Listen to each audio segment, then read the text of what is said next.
chapitre 6. 2 Samuel chapitre 6, je commence dans le verset 6. Je commence dans le verset 6 jusqu'au verset 15. 2 Samuel chapitre 6, le verset 6 jusqu'au verset 15. J'ai lu la parole au nom de Jésus. J'ai lu la parole au nom de Jésus. La Bible dit, waouh. Lorsqu'il fit arriver à l'ère de Nacor, Uza étendit la main vers l'arche de Dieu et la saisit, parce que le bœuf la faisait pencher. La colère de l'Éternel s'enflamma contre Uza et Dieu le frappa sur place à cause de sa faute. Uza mourut là, près de l'arche de Dieu. David fit hériter de ce que l'Éternel avait frappé Uza d'un tel châtiment. Et ce lien a été appelé jusqu'à ce jour Pérez Uza. David y perd l'Éternel en ce jour-là et dit: comment l'arche de l'Éternel entrerait-elle chez moi? Il ne voulut pas retirer l'arche de l'Éternel, l'arche de David, chez lui de la cité de David, et il la fit conduire de la maison d'Obed-Édom de Gad. Le verset 11. L'arche de l'Éternel resta 3 mois de la maison d'Obed-Édom de Gad. Et l'Éternel bénit Obed-Édom et toute sa maison. Le verset 12. On veut dire au roi David: l'Éternel a béni la maison d'Obed-Édom et tout ce qui est à lui, à cause de l'arche de Dieu. Et David s'est mis en route et il fit monter l'arche de Dieu depuis la maison d'Obed-Édom jusqu'à la cité de David au milieu des réjouissances. Quand ceux qui portaient l'arche de l'Éternel irent faire 6 pas, on sacrifia un bœuf et un veau gras. David dansait de toute sa force devant l'Éternel et il était saint d'un effort de liens. David et toute la maison d'Israël firent monter l'arche de l'Éternel avec des cris de joie et au son des trompettes. Acclamons pour la parole. Gloire soit rendue à Dieu. Là où tu es, tu peux reprendre ta place. Adilam, c'est l'endroit où l'Éternel t'appelle pour la délivrance. Alléluia. Alléluia. Mais tu verras beaucoup de chrétiens actuellement. Parfois, ils n'arrivent pas à comprendre. Lorsque Dieu les appelle de la présence, au lieu de prier le Seigneur, au lieu de chercher la face de Dieu, au lieu d'être là avec le Seigneur, malheureusement, ils sont dans la distraction. Dans ta vie, mon frère, ma soeur, les choses ne changeront pas par hasard, non. Pour que les choses puissent changer dans ta vie, il faut que tu puisses payer le prix de la prière. Alléluia. Il faut que tu puisses chercher vraiment la face de Dieu. Il faut que tu puisses être de la présence de Dieu. Nous voyons beaucoup de personnes. Ils pensent comme si les choses vont marcher hasard. Non. Frère, les choses de la vie ne marcheront pas par hasard. Non. Dans ta vie, tu dois apprendre à payer le prix. Alléluia. Dans ta vie, tu dois apprendre à chercher Dieu. J'ai vu la souffrance de mon peuple. Et j'ai entendu les cris. C'est pour cela que je suis descendu. En réalité, Dieu ne descend pas pour descendre. Dieu descend lorsqu'il entend les cris. Israël, un peuple choisi par Dieu. Israël, un peuple choisi par Dieu. Mais lorsqu'il était en train de souffrir, Dieu voyait, mais il ne faisait rien. C'est-à-dire que Dieu descend là où il y a des cris. Tu peux être là en train de souffrir. Ça dit absolument rien à Dieu. Mais Dieu se met en mouvement lorsque tu commences à crier. Combien de personnes sont là pour crier? Combien de personnes cherchent Dieu? En réalité, tu seras béni non pas par rapport à l'évolution du pays, non. Parce que dans le pays où tu dis qu'il y a la misère, il y a le chômage, il y a des gens qui sont en train de vivre le monnaie. Chaque jour, il y a des gens qui sont en train de construire des maisons. Tu seras béni non pas à cause de la réalité de votre quartier, non pas à cause de la réalité de votre commune. La commune que tu négliges là, il y a des gens qui sont en train de bâtir des maisons. Les quartiers que tu veux dire qu'il y a la sorcellerie, il y a des gens qui font des grandes choses. En réalité, nous les chrétiens, nous sommes les ambassadeurs des cieux que Dieu a envoyés sur la terre de vivant. Nous sommes en train de vivre non pas à cause du pays, non pas à cause de la famille, non pas à cause de du quartier, non pas à cause de la commune, mais nous vivons selon la promesse de Dieu. Je vais dire à quelqu'un ce soir, celui qui a fait la promesse, il s'appelle fidèle. Tôt ou tard, la prophétie va s'accomplir. Tôt ou tard, la promesse va s'accomplir. C'est un homme, même quand il dit des choses, parfois demain il peut changer. Mais lorsque Dieu te promet une chose, tôt ou tard ça va se réaliser. Je vais dire à quelqu'un ce soir, peu importe la prophétie que tu portes, demain ou après demain, la prophétie va s'accomplir. Je vais dire à quelqu'un, celui qui m'a donné des promesses, il m'a envoyé pour t'aider ce soir. Demain ou après demain, la promesse va se réaliser. Il t'a fait promis quoi? Laisse-moi te présenter. Il t'a promis l'élévation. Il t'a promis le succès. Mais ce soir, il m'a envoyé pour me dire, tu vivras le plein succès en Jésus-Christ. Alléluia. Avec Dieu, nous ne sommes pas seulement bénis. Mais avec Dieu, nous sommes une source de bénédiction. Avec Dieu, on ne rencontre pas seulement le succès. Mais avec Dieu, on doit vivre le plein succès. Quelqu'un peut me dire un amen très fort. Alléluia. On nous relate l'histoire de David. David, Israël et le Philistin. Alléluia. David et le Philistin. Vous avez dit, le Philistin ont pris l'arche de l'alliance. Lorsque nous parlons l'arche de l'alliance, à l'époque, ça représentait Dieu. C'était la gloire de l'éternel. On était dans les tabernacles. Les tabernacles, on avait trois parties. On avait le parvis, les lieux saints et les lieux très saints. Mais l'arche, ça se trouvait dans les lieux très saints. Alléluia. Dans les lieux très saints, il n'y avait que les souverains sacrificateurs qui entraient une fois par an pour apporter les sacrifices pour le peuple. Et c'est là où il y avait l'arche de l'alliance. Alléluia. L'arche de l'alliance, ça représentait la présence de Dieu. On voyait la gloire, la cabane de Dieu. Donc ça veut dire que lorsque tu es là avec l'arche, on peut dire que tu es la présence de Dieu. On peut dire que tu marches avec Dieu. Alléluia. Mais les Philistins sont venus. Ils ont pris l'arche de l'éternel. Ils l'ont amené dans leur pays. On a pris l'arche. On a placé l'arche avec l'air Dieu au nom de Dagon. Donc ça veut dire qu'ils méprisaient l'arche de l'alliance. Ils voyaient ça pour fêter une simple présentation. Parfois ça peut être une petite chose.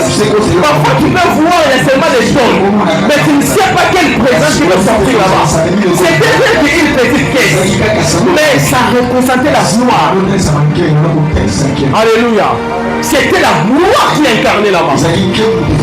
On a pris l'arche de l'alliance. On a mis avec l'air Dieu au nom de Dagon. Et le matin, quand les Philistins sont revenus, ils ont trouvé l'air Dieu Dagon par terre.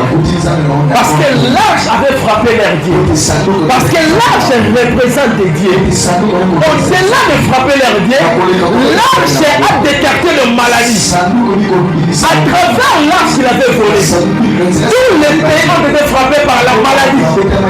Les fidèles ont été frappés par la maladie. Les habitants ont été frappés par la maladie. Aujourd'hui, on peut dire que quelqu'un a été frappé par la maladie au nom de l'hémorroïde. Mais l'hémorroïde provient de la Bible. Alléluia. Les Philistins ont été frappés par la maladie. Et ils ont décidé de renvoyer l'arche. Je dis, si nous laissons avec cette chose, si nous restons avec l'arche, tous nous allons mourir. Nous devons renvoyer l'arche. C'est-à-dire qu'ils ont eu peur de garder encore l'arche. La saison qui arrive, j'aimerais dire à quelqu'un, c'est lui qui va oser de garder ta vie, de toucher ta vie, de mettre sa main sur tes enfants, de mettre sa main sur ta finance. Je lève ma main droite comme un prophète ce soir. Il sera frappé par la maladie au nom de Jésus. Il sera frappé par l'aveuglement au nom de Jésus. La ne touchez pas à mes ouïes et ne faites pas du mal à mes prophètes. Les ouïes qu'il avait parlé, la langue de la présence de Dieu. On voulait dire aux Philistins de ne pas toucher à l'arche parce que ça représentait la présence de Dieu. Alléluia. Et ils ont renvoyé l'arche. N'oublie pas qu'avec Dieu, il y a des principes. Comme les dieux c'est le principe, nous devons aussi respecter les principes de l'arche. Donne-moi un amen très fort. Les personnes qui sont censées de porter l'arche, c'est vrai que les sacrificateurs. Alléluia. Tu dois être un sacrificateur pour porter l'arche. Si tu n'es pas un sacrificateur, tu auras du mal à porter l'arche. Mais tu ne peux même pas oser. Vous savez que dans la vie, il y a des interdits. Il y a des gens où Dieu a mandaté pour toucher à ta vie. Et d'autres personnes, s'ils osent toucher à ta vie, il doit être frappé par Dieu. Les Philistins ont renvoyé l'arche. Ils ont pris l'arche. Ils l'ont mis dans un brouette. Et là, c'est ce qu'on appelle les sacrilèges. Donc c'est-à-dire qu'ils n'ont pas pu respecter les consignes. Ils n'ont pas pu respecter le principe de liens tressés. Parce que l'arche peut être portée par les sacrificateurs. Les sacrificateurs devant, les sacrificateurs derrière. Ils mettent chacun l'arche au niveau de leurs épaules. C'est comme ça que l'arche doit porter. Mais ces jours-là, le Philistin n'avait pas la révélation de l'arche. Ils ont pris l'arche, ils ont mis ça dans un boîte pour le faire entrer, pour les renvoyer. Attention mon frère, ma soeur. Avec Dieu il y a des principes. Avec Dieu il y a des interdits. Fais très attention. Lorsque Dieu appelle Moïse arrive dans Exode 3, le verset 7. Dieu lui a dit enlève les souliers de tes pieds. Parce que là où tu te tiens, c'est un endroit qui est sacré. Quel est le rapport entre les souliers et l'endroit où Moïse était à Naoum, dès le verset 1. Là, il me dit sur la montagne. Il y a le pied du messager qui annonce la bonne nouvelle. Vous savez que le pied c'est l'image de la bonne nouvelle. Le pied c'est l'image de l'évangile. David est en train de prophétiser pour dire ceci. Ta parole est une lampe sous le pied. Lorsque Dieu disait à Moïse d'enlever les souliers, il voulait simplement expliquer à Moïse de se débarrasser de l'évangile égyptien. Parce que là où il était arrivé, il doit embrasser la bonne nouvelle. C'est-à-dire qu'il y a des endroits où tu peux aller lorsque tu ne respectes pas les interdits que Dieu a mis. Tu vas ramasser la malédiction. Combien de personnes ont ramassé la malédiction à l'église? Combien de personnes sont en train de prier mais leur vie ne progresse pas? La Bible déclare, le livre de Proverbes, les jours du bonheur régis-toi, les jours du malheur tu dois réfléchir. Combien de personnes réfléchissent quand les choses ne marchent pas? Oh, parfois ça m'étonne. Tu vois quelqu'un, sa vie ne marche pas. Tu vois quelqu'un, tout est bloqué dans sa vie. On va aller chercher la face de Dieu. Au lieu de réfléchir, il n'arrive pas à réfléchir sur sa vie. Frère, demain ça sera trop tard. Alléluia. La personne qui est censée te donner le pain aujourd'hui, demain il peut mourir. Ah oui, demain il peut aussi refuser. Et comment tu vas t'en sortir? Alléluia. L'arche était en train de retourner la cité de David. Il y avait un homme qui était là. Son nom c'est Uza. Alléluia. Son nom c'est Uza. En réalité, Uza n'était pas le sacrificateur, mais il était le fils du sacrificateur. Uza a vu comment l'arche était en train de rentrer dans le pays. Mais petit à petit, l'arche faisait le mouvement. Parce que l'arche n'était pas mis dans de bonnes conditions. Et Uza était en train d'observer. La vie l'arche a voulu tomber. Fais très attention. L'arche, ça représente la présence de l'homme de Dieu. L'arche, ça représente Dieu lui-même. Et les Philistins ont mis l'arche dans de mauvaises conditions. Il y a deux conditions là. Si l'arche tombe par terre, le pays sera maudit. Et si tu touches l'arche et que tu n'es pas appelé à les toucher, automatiquement tu vas mourir. Ici il y a deux propositions. Si l'arche est tombé par terre, le pays sera maudit. Mais un jeune homme comme Uza, un jeune talentueux, un jeune qui est un jeune assoiffé, il s'est dit non, si l'arche tombe, toute la vie sera maudite. Et qu'est-ce que je dois faire? Il a voulu toucher à l'arche. Attention, il n'était pas sacrificateur, mais il était le fils d'un sacrificateur. Combien de personnes, parce que son père c'est un pasteur, il doit jouer avec l'œuvre de Dieu? Combien de personnes, parce que son père c'est un pasteur, moi je ne prie pas parce que mon père a prié pour moi. Mais ce n'est pas un problème. Mais le salut est individuel. Ton père peut être pasteur, mais il y a des choses que tu dois prier pour ta propre vie. Ton père peut prier pour toi, le pasteur peut prier pour toi, mais il y a des interdits, il y a des couloirs où il y a accédé. Alléluia. Il y a des couloirs où il y a accédé. Ça demande seulement ta propre vie. Parce que mon père est pasteur. Moi je ne prie pas. Quelle distraction. Parce que ma grande sœur prie pour moi. Et voilà pourquoi moi je ne prie pas. Quelle bêtise. Il y aura des sujets que toi-même tu dois prier. Il croyait comme s'il était le fils du sacrificateur. Et qu'il avait le droit de toucher à l'arche. Fais très attention mon frère, ma soeur. Même si tu es l'épouse du pasteur, tu n'es pas un pasteur. Donne-moi un amen, je vais danser. Même si tu es le petit frère du pasteur, mais tu n'es pas pasteur. Même si vous partagez le même lit conjugal, tu n'es pas appelé. Alléluia. Il y a des gens qui pensent comme si s'il épousait un homme de Dieu, automatiquement la mission se partage. C'est faux. Il a voulu toucher à l'arche. Et quand il a voulu seulement toucher, l'arche l'a frappé. Et cet homme est tombé et décédé par terre. Vous imaginez le niveau? Parce qu'il a voulu toucher. Combien de personnes ils ont voulu jouer avec l'œuvre de Dieu, jouer avec l'œuvre spirituelle, jouer avec la prière. S'il y a des choses que tu ne peux pas jouer, c'est la prière. Mais la prière transforme les vies. Peut-être que tu ne dis pas un amen. La prière transforme les destinées. La prière a la clé de laver une personne. L'eau de la piscine parfois ça peut seulement te purifier au niveau du corps. Mais l'eau de la prière a la capacité de purifier même ta destinée. Il y a des personnes, leur destinée est en train de boiter, mais ils ont fait appel à la prière. Leur vie ont été bénie. Faites attention avec la prière. On ne joue pas dans la présence de Dieu. Lorsqu'il est appelé dans Adila, c'est pour prier, c'est pour chercher sa face. Nous sommes les fruits de la prière. Je l'ai dit souvent, la magie n'existe pas. Tu dois payer le prix de la prière. Le succès que tu désires, la magie n'existe pas.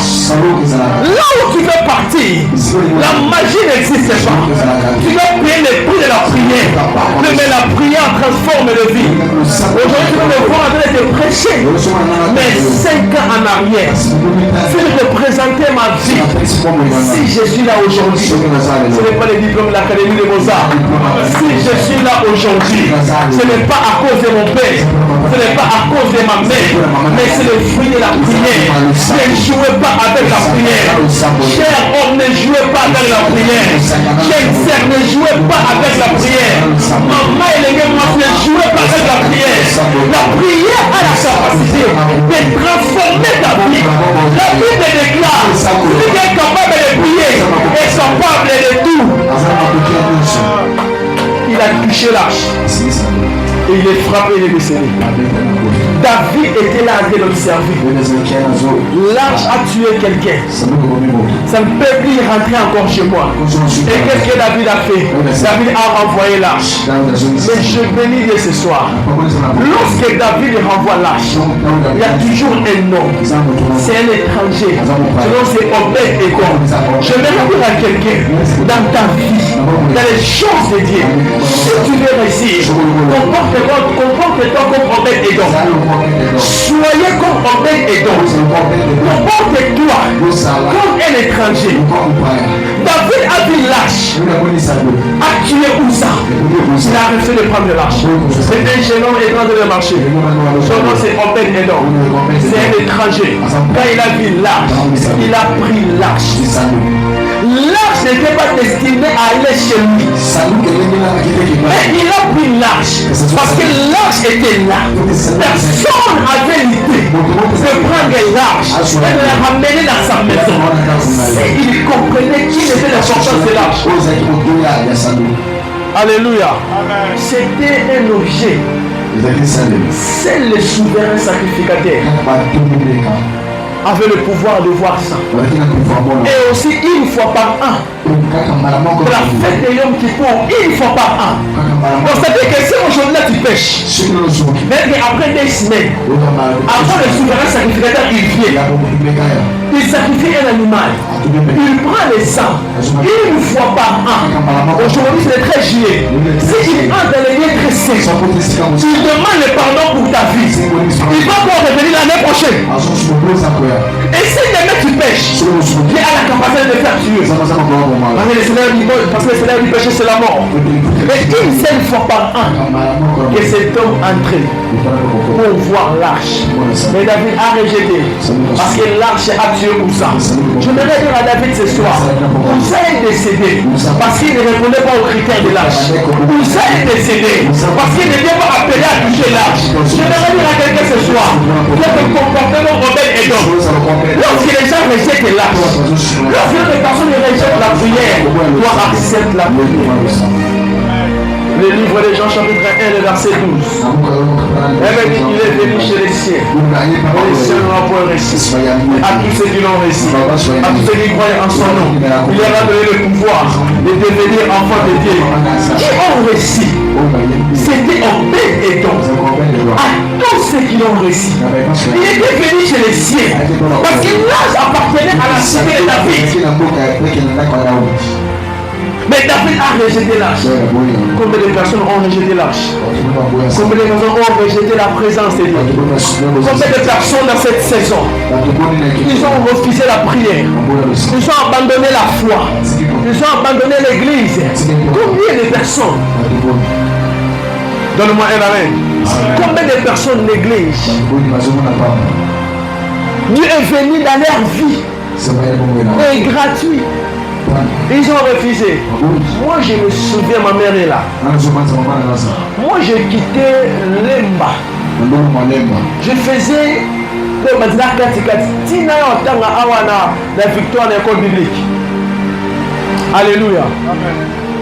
L'argent que j'ai gagné, je l'ai sacrifié pour étudier les choses de Dieu. Alléluia. Il y a d'autres choses on a réussi auprès des autres. On a payé le prix. Mais il y a des gens aujourd'hui là, la prière est venue chez eux gratuitement. La prophétie est venue chez eux gratuitement. Ça fait que je connais des prophètes qui prophétisent avec de l'argent. Donc avant de prophétiser pour toi, il doit demander de l'argent. Avant de te consulter là, tu dois acheter une fiche. Ah. Ce n'est pas parce qu'il est dans les... Non, il prie un vrai bien, mais il te taxe le prix. Mais il est venu chez les siens gratuitement. Combien de personnes négligent la prière? Alléluia. Combien de personnes ont payé le prix pour chercher la délivrance alors qu'on te dit, viens seulement dormir ici pour chercher la délivrance? Vous savez, parfois tu négliges. Parce que pour le moment, ça ne répond pas aux besoins. Mais en peu de temps, la prière va répondre aux besoins.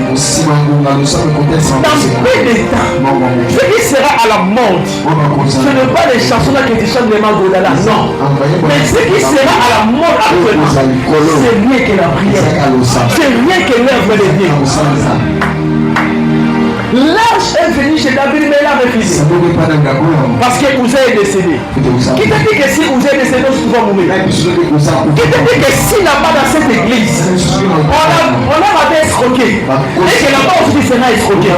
Qui t'a dit que si l'un c'est un mauvais prophète, et que l'autre sera mauvais? L'évangile est venu gratuit.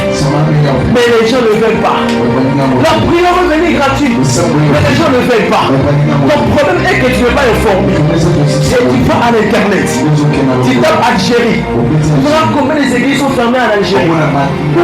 Parce que c'est dans le pays maghrébin. On ne tolère pas le christianisme là-bas. Il y a des chrétiens qui prient mais dans les secrets. Mais nous ici, la prière va presque partout. Mais tu verras les gènes dans les boîtes de nuit. Tu verras les gènes de la distraction. Voilà pourquoi moi je dis souvent aux gens, moi aussi hier j'ai filmé. Et moi aussi hier j'ai fumé. Je prenais aussi l'alcool. Je faisais aussi tous ces genres de choses. Mais lorsque la saison est arrivée, lorsque la lumière est arrivée, les uns ont rejeté l'arche. Mais j'étais comme Obed-Edom. J'ai reçu l'arche. Comporte-toi comme Obed-Edom. Demain, Christ peut revenir. Après cette prière, l'enlèvement peut arriver. Pose-toi la question. On passera sur l'éternité. Alléluia. David a rejeté l'arche. Obed-Edom a pris l'arche. Qui est Obed-Edom? Obed-Edom, c'est l'image de l'église. Christ est venu chez les Israël. Israël l'ont rejeté. Et Israël l'ont fait mourir. Mais notre église, les nations, on a reçu l'arche. On a reçu Jésus. Et gratuitement. Et écoute ce qu'il a dit. Lorsque Obed-Edom a reçu l'arche, on dit seulement 3 mois à un moment donné, Obed-Edom était béni. Fortement béni. La chose que David avait refusé de prendre, soit disant que ça va faire tuer comme vous avez été mort. Mais auprès de Obed-Edom, Obed-Edom a réussi. Obed-Edom a été béni. Je me pose la question. Dans la vie, mon frère, ma sœur, ne fais pas des choses pour aider Dieu. Non. Dans la vie, on n'aide pas Dieu. Ou ça ne savait pas. L'arche c'était Dieu. L'arche ne voulait pas tomber. Parce que l'arche ne pouvait pas aussi tomber. Parce que Dieu lui-même, il va trouver le mécanisme. Comment l'arche n'est que sursauter pour que le pays ne soit pas maudit. Mais il a voulu aider l'arche. Il a voulu aider Dieu. Dans ta vie, tu ne peux pas aider Dieu. Laisse aider faire des choses qu'il a voulu faire dans ta vie. Combien de personnes veulent aider Dieu? Moi, depuis que je connais ce genre de choses, moi je ne pense pas des choses. Dans des relations de la prière à l'église, moi je ne pense rien. C'est-à-dire que moi je fais ce que je vais faire. Le reste, ça appartient à Dieu. Dans la vie, tu ne peux pas aider Dieu. Dieu t'avait promis l'élévation, mais pas de la manière d'escroquer. Dieu t'avait promis le mariage, mais non pas en combinant des hommes à la fois. Lorsque tu fais ce genre de choses, tu es en train d'aider Dieu. Alléluia. Tu es en train d'aider Dieu. Ouais. Dans ta vie, n'aidez pas Dieu. Dieu n'a jamais été rancunier. C'est nous les humains. C'est nous les humains. 3 mois seulement. La personne qui avait reçu l'âge, il a été fortement béni. Et c'est par là qu'on peut parler de plein succès en Jésus-Christ. C'est-à-dire que l'écho de sa bénédiction est parvenu jusqu'aux oreilles de David. La chose que moi j'avais refusé de prendre hier, mais de l'autre côté, il y a des échos de succès. Et David un jour, il s'est réveillé le matin. Il a dit non, je dois aller récupérer l'arche. Je vais dire à quelqu'un, lorsque tu vas recevoir l'arche, lorsque tu vas recevoir la présence de Dieu, ça va te bénir. Mais tu auras le plein succès. Cela va permettre aux gens qui avaient refusé de prier, cela qui va permettre aux gens qui refusaient Jésus, ils vont écouter les échos de ta bénédiction. Et ils viendront chercher la chose qui t'avait béni. Voilà pourquoi d'ici là, Israël vont tourner les regards contre la personne qui n'avait pas mis au bois. Parce qu'ils verront l'église en train de monter. C'est quoi l'eschatologie? Après Israël, après l'enlèvement, l'église sera enlevée. Je ne parle pas d'Israël. l'église sera enlevée. Et sur la terre, il y aura des tribulations. Pour manger, pour boire, tu dois avoir la marque de la bête. Et après, ça va apparaître l'antichrist. L'antichrist viendra. Il va vous faire croire que c'est lui qui est le Christ. Alors que ne sera pas le Christ. Dans la moitié de ta chambre, vont croire à lui. C'est-à-dire que tu auras une carte, tu auras une marque pour vivre pour acheter. Tu dois te conformer au cercle qui sera là. Mais là, l'église sera là dans les airs, en train de célébrer. Alléluia. En train de célébrer. Et après, Elohim va se souvenir de l'alliance qu'il avait fait avec Abraham. Il viendra pour sauver encore Israël. Mais avant cela, dans l'Apocalypse 11, on va envoyer des témoins. Babylone, là, il aura le pouvoir lorsqu'il va commencer à parler, il aura le fait. Alléluia. Alléluia. Et les témoins sont l'image d'Élie ainsi que Moïse. Ils viendront pour combattre avec l'antichrist. Mais l'antichrist va le vaincre. Et les deux seront morts. C'est par là lui-même viendra. Il viendra pour combattre avec l'antichrist. La guerre qu'on appelle la guerre de Gog et Magog. Là, nous, l'église, nous serons toujours là. Et Israël sera toujours ici. On va vivre la tribulation. Et après, ils vont comprendre. Et après, ils vont comprendre. Donc, ça veut dire que David va comprendre à la dernière minute que l'âge que j'avais rejeté, l'âge que j'avais rejeté, là-bas chez Obed-Edom, Obed-Edom a été béni. Ça marche bien avec l'histoire de la femme à la femme du sang. Jairus est venu parler à Jésus par rapport à sa fille qui était malade. Sa fille avait l'âge de 12 ans. J'ai prié pour ma fille qui est malade. Jésus, quand il a pris son armée en train de marcher pour aller, une femme est apparue dans la scène. En réalité, les rendez-vous n'étaient pas prédestinés avec la femme à la perdition. Je suis parti pour aller guérir la fille de Jairus, prophète Baal. Mais la femme à la perdition, parce qu'elle est l'image d'Israël. Elle a dépensé tout son argent pour recevoir la guérison. Elle avait changé. C'est ça Israël. Israël va recevoir beaucoup de prophètes. Ils vont recevoir même l'antichrist pour leur soulagement. Mais rien ne va changer. La destinée ces jours-là, il partait pour aller guérir la fille de Jairus. Mais la femme avait une révélation. C'est-à-dire, faites très attention. Je vois des gens qui disent souvent, en réalité, dit actuellement n'est pas Israël. Moi, je ne suis pas dedans. Mais ce que tu peux noter, le dit de la Bible, c'est le Dieu d'Israël. Alléluia. La femme là, personne l'avait appris à l'époque de la robe de Jésus, ça reposait la guérison. Personne. Quand elle est à Paris, elle s'est dit en elle-même, parce qu'elle portait la révélation. Si j'arrive à toucher le pan de la robe, automatiquement je serai guéri. Combien de personnes ont la révélation? Quand tu as la révélation et que tu as la foi, le prophète est absent. Tu veux venir t'asseoir ici, tu es guéri. Lorsque tu as la révélation, même si le prophète est là où je ne suis pas là, tu peux entrer à l'église. Et tout seulement les rideaux, tu peux être guéri. Elle a déclaré qu'aujourd'hui Jésus marche avec l'onction du chiffre 12. Sa maladie avait duré 12 ans. La fille de Jairus avait 12 ans. Quand elle est apparue dans la scène, papa Jérémie, elle s'est dit, la personne qui marche aujourd'hui là, il marche avec l'onction du chiffre 12. Et mon problème aussi il y avait le chiffre 12. Donc je dois me connecter. Alléluia. Je dois me connecter. Je dois me connecter. Je dois me connecter. Combien de personnes peuvent recevoir l'arche? Plein succès en Jésus-Christ. Lorsque tu reçois l'arche, quand tu reçois Christ dans ta vie, tu vas vivre pas seulement le succès. On s'appelle le mystère profane. Ils vivent le succès. Mais nous en Christ, nous avons le plein succès en Jésus-Christ. Sa vie était chez lui à la maison. Il a senti les épaules de la bénédiction.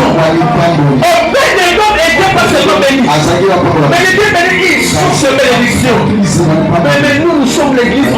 bénédiction. Nous ne sommes pas seulement bénis, maman nous dit, mais nous sommes une source de bénédiction. Voilà pourquoi nous avons la capacité d'enrichir les autres personnes. Nous avons la capacité de bénir d'autres personnes. Nous avons la capacité d'apporter de l'eau pour toute la vie. Elle s'appelait la femme des Samaritains. Elle est venue pousser de l'eau pour sa famille, pour sa maison. Mais quand elle a rencontré Jésus, elle était bénie. Elle est devenue une source. Mais elle a dit, elle a laissé la Christ parce que l'eau qu'elle avait reçue, c'était pas seulement pour sa maison, mais c'était pour toute la ville. Elle allait dire à la ville, venez voir. Il y a quelqu'un qui va parler toutes choses par rapport à ma vie. La crise qu'elle avait portée, c'était pour sa maison, c'était pour ses enfants. Mais l'eau qu'elle avait reçue auprès de la personne de Jésus, l'a fait devenir une source. Je vais dire à quelqu'un ce soir, tu es venu à la source, tu es venu pousser de l'eau, non pas seulement pour ta vie, mais c'est pour toute ta famille. Tu es venu à la croix de la bénédiction. Ce soir, tu ne seras pas béni, mais tu seras une source de bénédiction. Ce soir, tu ne seras pas élevé, mais tu seras une référence. Tu vas commencer à prendre les gens et le faire monter. Je vais prophétiser pour quelqu'un. Alors que tu es dit un ami de force, je laisse ma main droite. Reçois la bénédiction au nom de Jésus. Reçois la bénédiction au nom de Jésus. Là où il n'y avait pas de succès dans ta vie, je prophétise le plein succès. Là où tu es en train de monter, là où tu es en train de monter, je déclare ce soir, la vie te déclare, ton serviteur montera, ton serviteur va prospérer. Tu monteras, tu arriveras au sommet. Tu monteras, tu vas arriver au sommet. Tu monteras, tu vas au sommet. Tu ne seras pas seulement marié, mais ton mariage sera une source de bénédiction pour plusieurs couples. Je suis venu prophétiser. Après ces moments de prière, tu auras le billet de banque. Après ces moments de prière, Dieu te donnera de l'argent. Après ces moments de prière, ton entourage doit t'oublier. Ton entourage, il faut t'oublier. Il faut te poser des questions. Est-ce que c'est lui que ce n'est pas lui? Il faut te poser des questions. Est-ce que c'est lui ce n'est pas lui? Son nom c'est Saoul. Il a quitté la maison de son père. Il était toujours Saoul. Mais pendant qu'il est revenu, il était devenu roi. Son nom te pose des questions. Est-ce que Saoul est parmi les prophètes? Je vais dire à quelqu'un, avant de venir ici, c'est chez toi. Mais lorsque tu vas sortir ici, les gens vont te poser des questions. Est-ce que c'est lui, mais ce n'est pas lui? Est-ce que c'est la maman, ce n'est pas elle? Est-ce que c'est lui, mais ce n'est pas lui? Est-ce que c'est lui, ce n'est pas lui? Parce que après ce mois de prière, le Seigneur va te bénir. Lorsque Dieu est béni, il ne regarde pas l'âge. Lorsque Dieu est béni, il ne regarde pas les quartiers. Je ne suis pas là dans votre quartier. Même si dans votre quartier, il y a la malédiction. Même dans votre avenir, il y a le chômage. Dans votre avenir, il y a la sorcellerie. Mais je suis comme un prophète. Dieu m'a envoyé dans cette contrée pour prophétiser les réveils, pour prophétiser la lumière.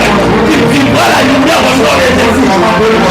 Tu vivras la lumière au nom de Jésus. Peu importe les chefs de famille, peu importe les chefs du quartier, celui qui va aussi te toucher à tes enfants. Après ce moment de prière, sa vie sera écoutée. Après ce moment de prière, sa vie sera écoutée. Après ce moment de prière, sa vie sera écoutée. Après ce moment de prière, sa vie sera écoutée. Les gens qui ont commencé avant toi, laisse-les partir. Toi, tu vas les poursuivre. Toi, tu vas les dépasser. Toi, tu vas les dépasser.